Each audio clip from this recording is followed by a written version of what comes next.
It's IFL TV, MTK Global. We're at the final press conference for the Next Gen show live on Sky Sports this Thursday night, headlined by Shannon Courtenay. Yeah. How are you? I'm grand, how are you? Grand, yeah, absolutely. You're not headlining? Yeah, I am, yeah.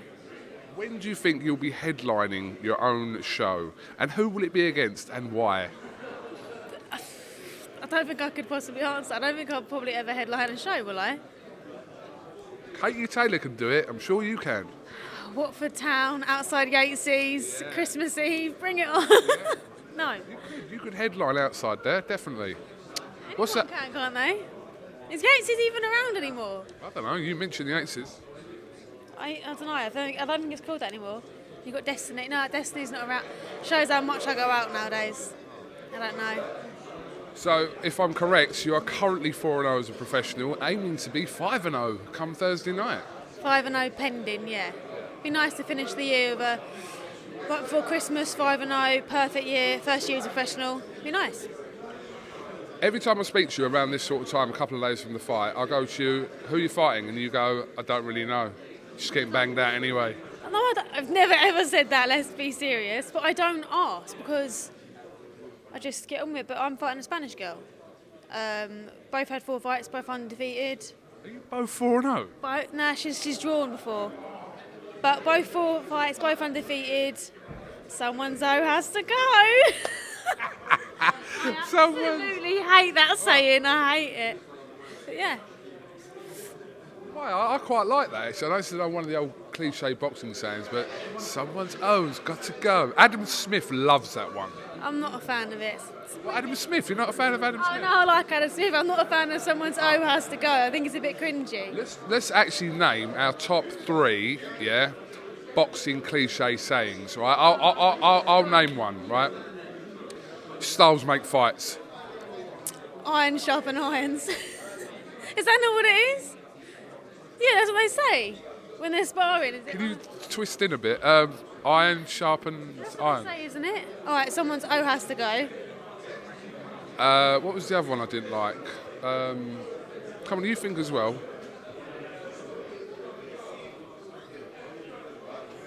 Oh, I think we peaked. There's one saying that I hate in boxing, and you hear it all the time. Hi, I'm KUGAN CASSIUS here for IFL TV. You prick. I'm joking. I don't know, I can't think. That one, little dagger to the heart, that one. That's... It's only banter, innit? It's only banter. Shannon, so, I wanted to ask you about kind of your preparation for your last camp compared to this camp. Could you kind of touch on some stuff that we've spoken about before, but not on camera? So like every professional boxer does, they go into every fight, every interview, every press conference, they go, the camp's been perfect, everything's gone to plan, I feel amazing. And I did the same thing, and I admit I lied in the last press conference, the last interviews, the last fight, making out it was perfect. It was far from perfect. Things didn't go right. Not boxing-wise, things weren't right in myself. Outside of the gym, I almost didn't fight in the end because things weren't correct, but Adam Booth pulled me together. Him and Charlie told me what I needed to be told. I sorted my head out and got the win against a very awkward, tough opponent. You're probably going to go, oh, she's going to say that, but genuinely, it's like my life's on a 360. I'm back to being me, and I haven't felt this good since my debut. Like, everything genuinely has gone perfect. And I feel, mate, and it's nice to be in the right mindset again, because I was in such a horrible, dark place that I wouldn't wish it upon my worst enemy, if I'm honest.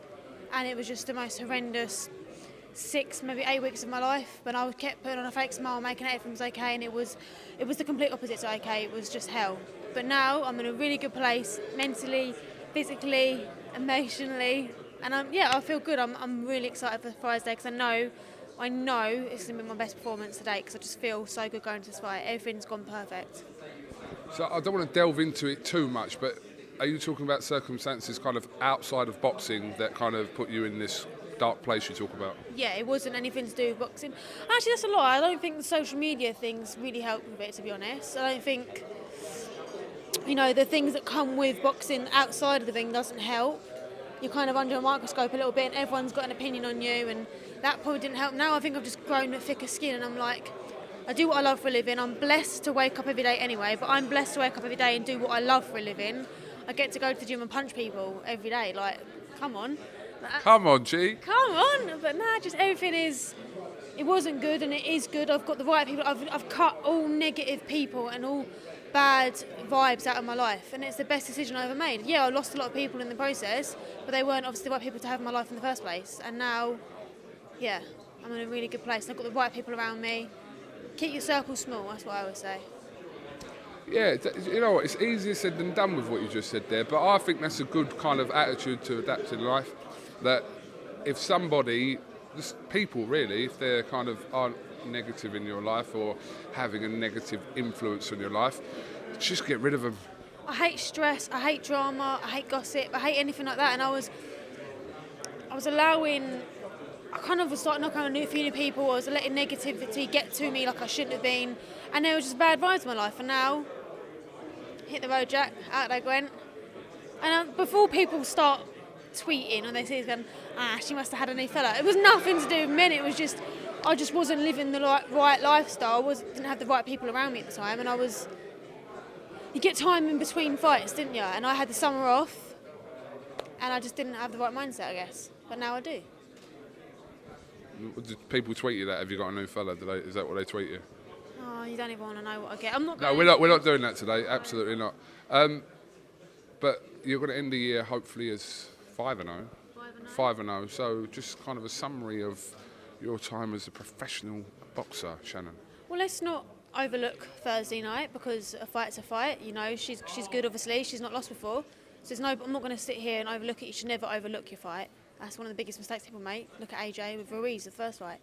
But yeah, if I do win, God willing, which I think I will, because I've put everything into this camp, then it will be a perfect year for me. You know, I've learned a lot about myself in and outside the ring. I've showcased what I can do, but I've only showcased 10% of what I can do. There's so much more to come for me. And next year, God willing, I do win on Thursday. We've got big things to think about, titles to start thinking about, and start really pushing forward. So that must be the aim for you next year, if everything goes well for you come Thursday night. Chasing some sort of title shot. Commonwealth you talked about a couple of interviews ago. Yeah, let's not look past Thursday first. All right, okay. I just meant if things go well for you. If things go well, then yeah, we'll start looking. Obviously, Eddie's mentioned he wants to fight for world title in 12 to 18 months, and he wasn't too phased about the Commonwealth. He was talking more about going for the European and then see what comes from there. But like I said, never look past your next fight. I've got a level head on me. I've got the best team around me, and all I'm focused on is the job at hand, which is Thursday.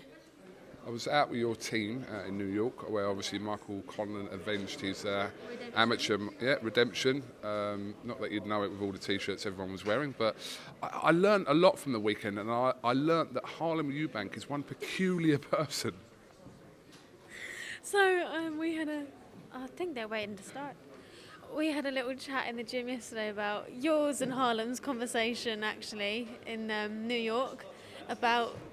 I'm not even going to go into what it was about, but Harlem's just a free soul, isn't he? He's just a little bit of a hippie, but he's one of the nicest guys you'll ever meet, that's for sure. But he's got his opinions. He's got his... conspiracy theories. Oh, his conspiracy theories, Babylon and all that malarkey. But he's got his ways. We've all got our quirky little ways. I'm sure you do. I know I do. I think we all do. No, me and Harlem had a few random chats where he was... had it out a little bit, actually, you two. Yeah, we can't go into it on camera, but me and Harlem kind of, we talked over a few different conspiracy theories concerning me, like weirdly enough. Yeah. Is the dust settled now? Are you two friends again? Yeah. I asked him for some sparring, but because he's got a bad hand, I didn't want to take liberties. So Harlem, if you're watching, mate. I think he was a bit worried that some of your Diet Coke sweat might spill onto him as well, and he's dead against you drinking Diet Coke, I heard. So he is against me. The whole Aspartame me saga. But every time I see Harlem now, I will just have a can of Diet Coke, maybe two, one for him, and a cigarette as well. I don't smoke anymore. I quit. Bloody liar. I quit. When did you quit? About 20 minutes ago. Oh, okay. And you'll start again after the press conference?